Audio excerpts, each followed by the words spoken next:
자, 38번 문제 한번 다뤄볼 거고요. 이 문제는 문장 삽입 문제였죠.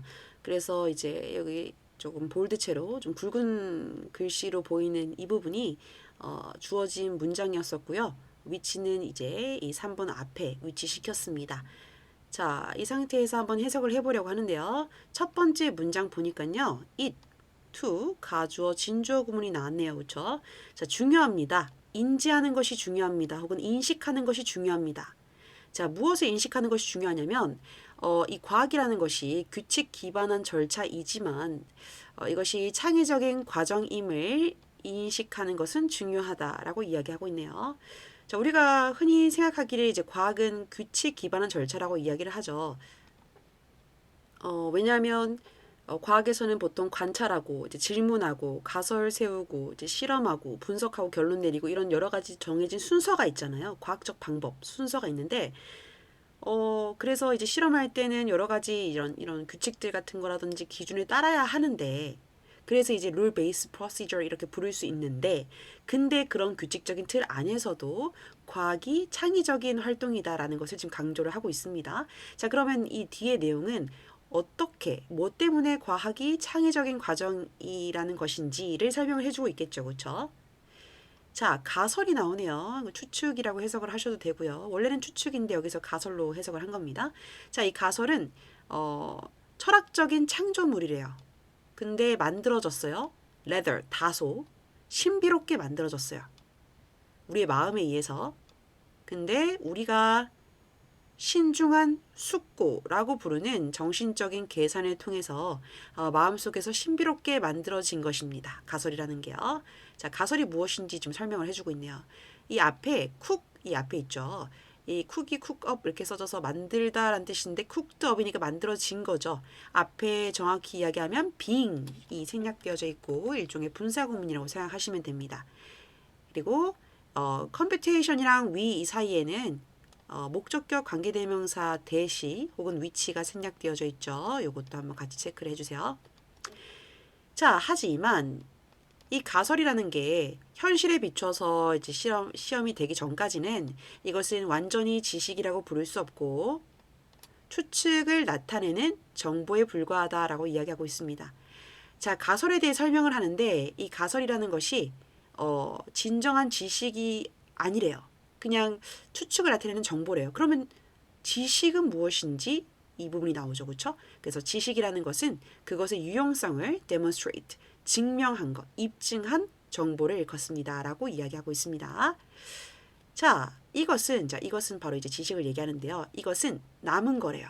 근데 뭐한 이후에 남은 거냐면 어떤 실험적인 검증들을 사이클들이 그러니까 몇 번 걸쳤다는 얘기죠. 그렇죠? 여러 번의 어떤 실험적 검증 과정들이 잘못된 이론은 제거시키고 나서 남은 것, 그것이야말로 지식이다라고 이야기하고 있습니다.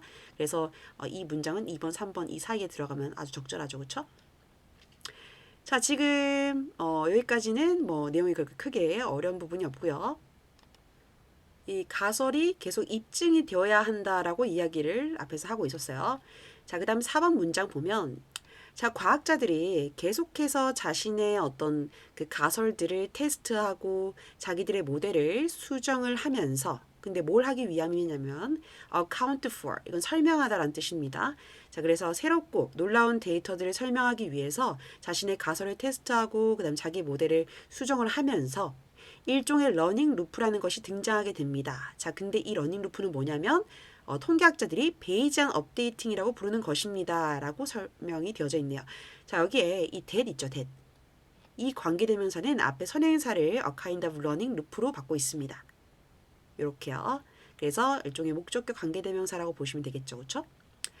자, 이렇게 가설을 세워줬으면 이 가설을 이제 검증해야 된다고 했잖아요. 그러면 검증하고 실험하고 나름대로 모델 수정하고 이런 여러 가지 과정들을 이제 베이지안 업데이팅이라고 부르는데 자, 우리가 지금 보니까 가설을 세우고 그것을 테스트를 하고 수정하고 이런 일련의 행위들을 이 글에서는 창의적이다라고 보고 있는 것 같습니다. 그렇죠? 뭐 예를 들면 어떤 지역에서 이제 사람들이 열이 막 나요. 막 아파요. 그래서 이 아픈 현상을 보고 이제 과학자들이 나름대로 가설을 세울 수도 있겠죠. 이 사람들이 왜 아프지? 혹시 그 물을 잘못 먹어서 그런가? 물에 뭐 이상한 성분이 들어가 있나? 뭐 이런 식으로 가설을 창의적으로 세우게 됩니다. 그러고 나서 이제 실험을 통해서 검증을 하겠죠. 그래서 물을 채취해서 봤더니 뭐 뭔가 이상한 물질들이 별로 없네. 이렇게 되면은 이제 가설을 반박하게 되는 거죠. 그렇죠? 그래서 또 다른 이제 가설을 세우게 되겠죠. 뭐 예를 들면은 공기의 문제인가? 그래서 이제 공기를 채취해 가지고 어떤 이상한 성분이 없는지를 또 검증하고 뭐 이런 일련의 행위들을 한다라는 거예요. 근데 이렇게 가설을 세우고 실험을 통해서 검증하고 이런 것들이 굉장히 창의적인 활동이다라고 이 글은 보고 있습니다. 자, 그래서 앞에서 이제 과학이 규칙 기반한 절차이긴 하지만 창의적이다라고 이야기를 하고 있었던 거고요. 이제 맨 마지막에 정리를 하자면, 자, 베이즈 룰에 기반하여, 근데 이것은 만들어진 거예요. 18세기 영국의 통계학자이자 철학자인 토마스 베이즈라는 사람에 의해서 만들어진 건데, 이 베이지안 업데이팅은 refer to, 가리킵니다. 수학적인 과정을 가리킵니다. 하고 나서 whereby 가 나왔습니다. 자, whereby는 그에 의하여 이렇게 해석하시면 돼요. 그러니까 앞에 나와 있는 이런 수학적인 과정에 의해서 이렇게 해석하시면 되겠죠.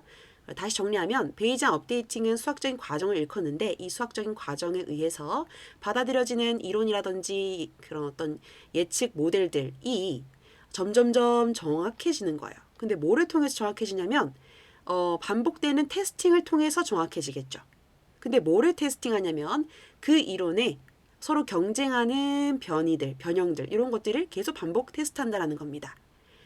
지금 여기 뭐 그 이론에 뭐 상충하는 혹은 뭐 경쟁하는 변형들 이 말이 어려울 것 같아서 선생님이 가로쳐서 표현을 했는데요. 어떤 이론이 있으면 그 이론을 바탕으로 만들어진 여러 가지 다른 경쟁 이론들이 있겠죠.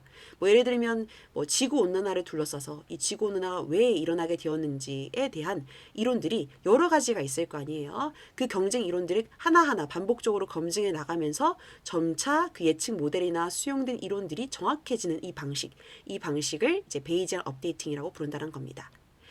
자, 그래서 글은 이렇게 끝이 났고요.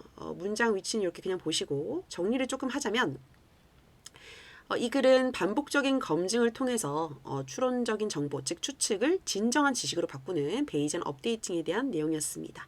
글의 흐름은 이렇게 살펴보시기 바랍니다.